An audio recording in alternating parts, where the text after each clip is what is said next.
皆さんこんにちは。リトルビーガーデンのみーこです。この寄せ植え覚えていますか？8月の初めにドーナツ型のハンギングに寄せ植えした多肉たちです。夏の暑い時期に寄せ植えしたため、蒸れ防止にあえてスペースを空けて寄せ植えしていました。胴切りしたこのピーチプリでは葉がしわしわですね。そしてこのマディバは暑さのせいか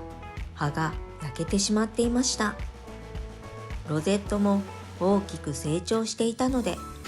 とても残念です。サフランは今年一つダメにしてしまったため、このサフランは元気に育ってほしいですね。ミモサ×コロラータもなんとか元気。高砂のオキナは外葉を数枚枯らしてしまい、一回り小さくなってしまっています。そして今回は前回の動画でカットしたこのベニチゴをハンギングの寄せ植えの空いているスペースに植え付けていこうと思います。今からこのベニチゴを土に挿していくんですが、前回ベニチゴをカットしたその後、この作業台の上にそのまま置いていたので少し元気がありません。多肉植物は普通の植物とは違い、カットしてすぐに土に植え付けなくても枯れる心配がないため、ついつい後回しにしちゃうんですよね。そしてどの場所でカットしても根付いてくれるので、自分の使いたいサイズにカットして使えるのも嬉しいポイントなんです。カットするとその分植え付ける量も増えるので、今回は空いているスペースの2箇所にこのベニチゴを植えていきます。そういえば今年は暑かったせいか、こんな風に茎の途中から根が生えているベニチゴがとても多いです。水を切り気味に育てていたため、よっぽど水が欲しかったんでしょうね。ちなみにこのドーナツ型の寄せ植えをはじめにしている動画は、この動画画面の右上にカードを貼っておくので、そちらの動画もぜひ見てくださいね。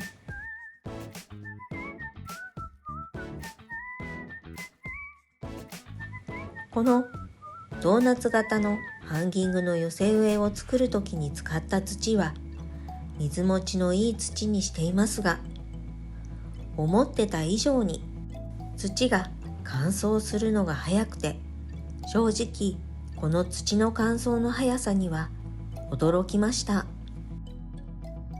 この土の乾燥の速さは猛暑の影響があったのかもしれませんね。最初に入れた土もだいぶ沈み込んでしまっているため、ここで少し土を足しておくことにしました。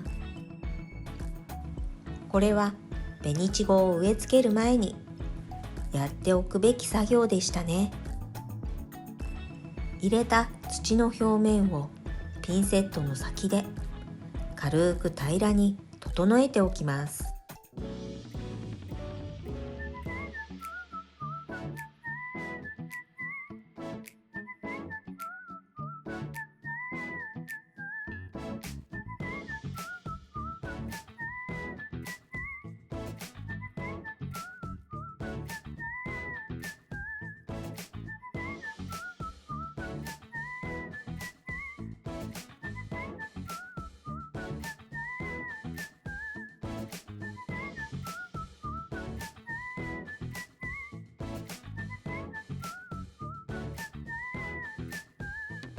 はい、土が入れ終わりました。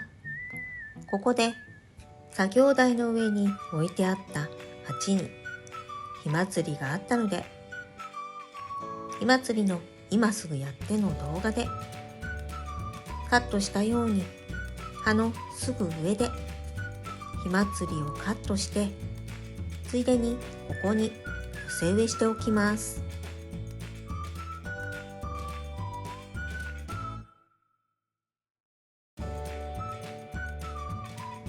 茎をカットして土に刺すだけなので、ひまつりの植え付けはあっという間に終わってしまいました。今、葉ざしのポイポイトレイの中から使えそうな多肉の苗をいくつかカットして持ってきました。苗があまりに小さすぎて何の多肉かちょっとわかんなかったんですが、とりあえず空いているスペースに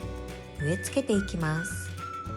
今植え付けている紫っぽい多肉は多分おぼろ月ですね。群生しているおぼろ月をよく見かけたりしますが、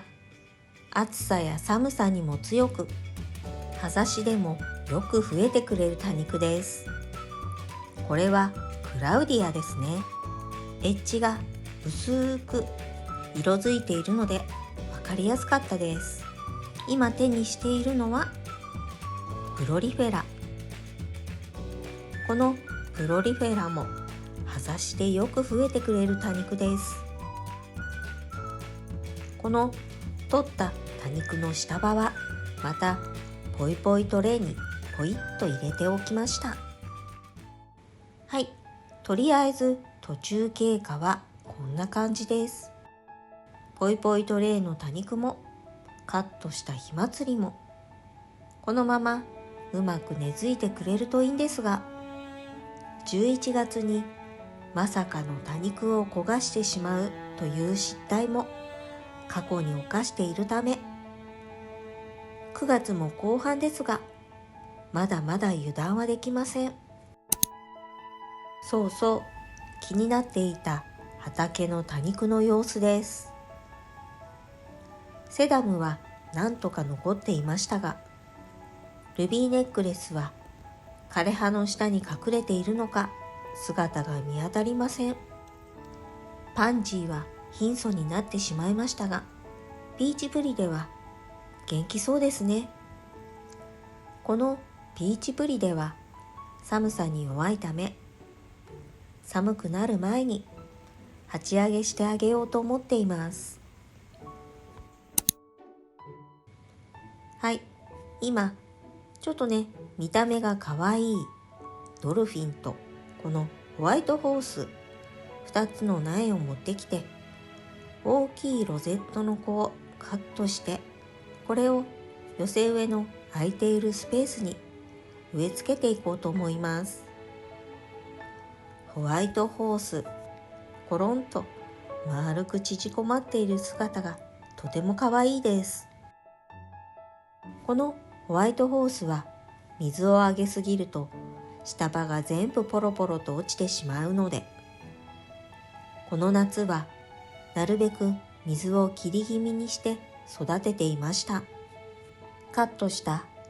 ホワイトホースもこの寄せ植えの土に馴染んでくれるといいんですが、そしてお次はこのドルフィンです。このドルフィンも大きめのロゼットをカットしました。カットした茎を見てみると、すでに根が生えてきていました。きれいな根が生えていたので、これはすぐにでも根付いてくれそうですね。